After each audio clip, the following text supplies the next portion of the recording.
PSC കോഴ വിവാദത്തെക്കുറിച്ച് പാർട്ടിക്ക് ഒരു തരത്തിലുള്ള പരാതിയും ലഭിച്ചിട്ടില്ല എന്ന് CPIM സംസ്ഥാന സെക്രട്ടറി MV ഗോവിന്ദൻ പറഞ്ഞു. അദ്ദേഹത്തിന്റെ സംഭാഷണം കേൾക്കാം. ഒരു കടലാസിൽ വെറുതെ എഴുതിയിട്ട് ഒരാളെ പേരും വെക്കാണ്ട് ഞങ്ങളുമായി ബന്ധപ്പെട്ട എന്തെങ്കിലും ഒരു പ്രശ്നം പാർട്ടി സംസ്ഥാന കമ്മിറ്റിയുടെ കയ്യിൽ കിട്ടിയാൽ അത് ഞങ്ങൾ പരിശോധിക്കും. സംസ്ഥാന സെക്രട്ടേറിയറ്റ് എന്ന് പറഞ്ഞാൽ നമ്മുടെ ഇവരെല്ലാം കൂടി ചേർന്നല്ലേ, റിയാസ് ഉൾപ്പെടെ. പിന്നെ എന്ത് പരാതി വേറെ എഴുതേണ്ട കാര്യമുള്ളത്? ഞങ്ങൾ അന്വേഷിക്കേണ്ട ആവശ്യമില്ല എന്നർത്ഥം. ഇനി എവിടെയെങ്കിലും പരാതിയും പ്രശ്നമുണ്ടെങ്കിൽ അവിടെ അന്വേഷിച്ച് ആവശ്യമായ നിലപാട് ചെയ്യും. അത് പാർട്ടി എന്ന് പറഞ്ഞാൽ എന്താ, പാർട്ടി അരൂപിയായി കിടക്കുക. അത് ഓരോന്നും അതാത് ബന്ധപ്പെട്ട കമ്മിറ്റികൾ ഫലപ്രദമായി അന്വേഷിച്ച് ആവശ്യമായ നിലപാട് ചെയ്യും. ഏത് പരാതിയും പാർട്ടി വെച്ചു കേട്ടോ. ഇനി ഇതേക്കുറിച്ച് CPIM ജില്ലാ സെക്രട്ടറി P മോഹൻ എന്താണ് പറയാനുള്ളതെന്ന് കേൾക്കാം. ഒരറിവില്ല എന്ന് പറഞ്ഞാല് എല്ലാം ഇതിൽ അടങ്ങിയില്ലേ?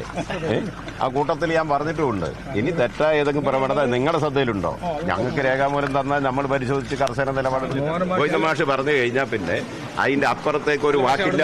മുഹമ്മദ് റിയാസിനെയും പാർട്ടിയെയും ഗവൺമെന്റിനെയും കരിവാരിത്തേക്കാൻ ഒരു കൂട്ടം മാധ്യമങ്ങളും ഇടതുപക്ഷ വിരുദ്ധ രാഷ്ട്രീയക്കാരും നടത്തുന്ന ശ്രമങ്ങളെ ഞങ്ങൾ ശക്തമായി പ്രതിരോധിക്കും.